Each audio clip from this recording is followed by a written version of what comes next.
The evidence they were looking for, one of the things that was in this document suggested that there was a lot of blood at the scene, so they would expect that there would be blood in the car that they believed that he used to escape, that Hyundai Elantra, that white Hyundai Elantra. So I would imagine now they have the car. Even if he tried to clean it out, there would be some remnants of that.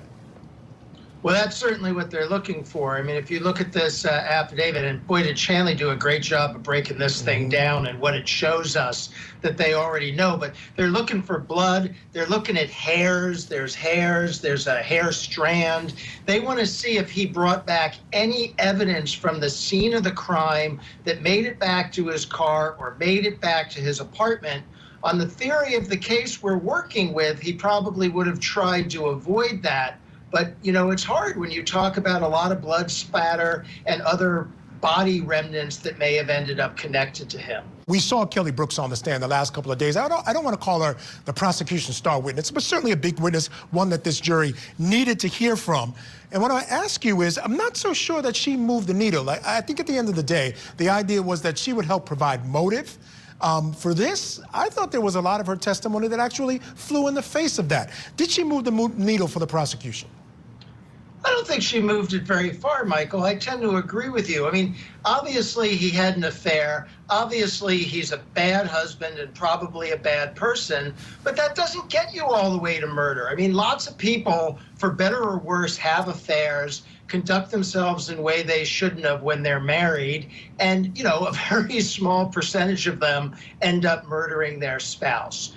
It's salacious. It probably got the jury's attention, but I began to wonder as it went on and on if maybe it was too much of some evidence that was interesting but wasn't really at the crux of the case. I want to turn now to the Walshe case, charges against Bryan Walshe. Rich, interesting quote by the defense attorney when she was asked about the case and the evidence that we outlined is lining up against him. She says, in cases where prosecutors leak information about evidence to the public, she's found that those cases tend to be weak, and she doesn't think there's a very strong case here. Your thoughts about that comment and the evidence against Bryan Walshe thus far?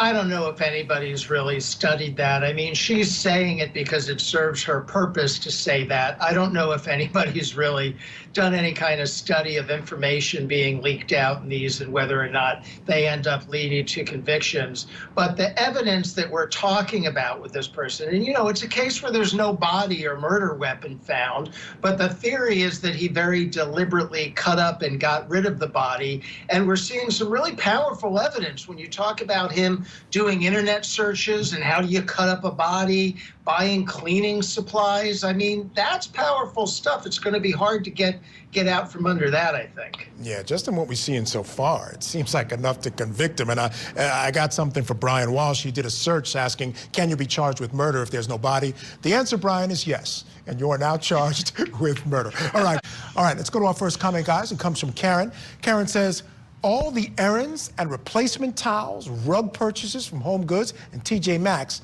when the bloody towels with her DNA were found. And yeah, I mean, I gotta say, Rich, again, I know what the defense attorney is saying, but man, you know, this stuff is adding up to a very, very difficult case for someone to defend. Yeah, it's an incredible coincidence. He just happened to do a little bit of shopping for towels and other cleaning supplies.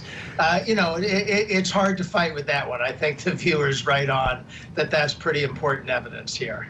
Except it was around New Year's, so don't we all go and change our towels and rugs around New Year's? I'm just joking. Our next comment comes from Dillarine. Our next comment comes from Donna. Donna says, the jagged hacksaw with Anna's blood on it. Yes, that's the deal. Rich, because we had all been sort of waiting. We were like, where's the murder charges in this case? We all said, okay, when the DNA comes back, that's when we're going to know the real deal, because we knew they had found some bloody knives. We just found out they found a hacksaw too. And when you put the two together with the searches, I mean, that really, to me, did it in.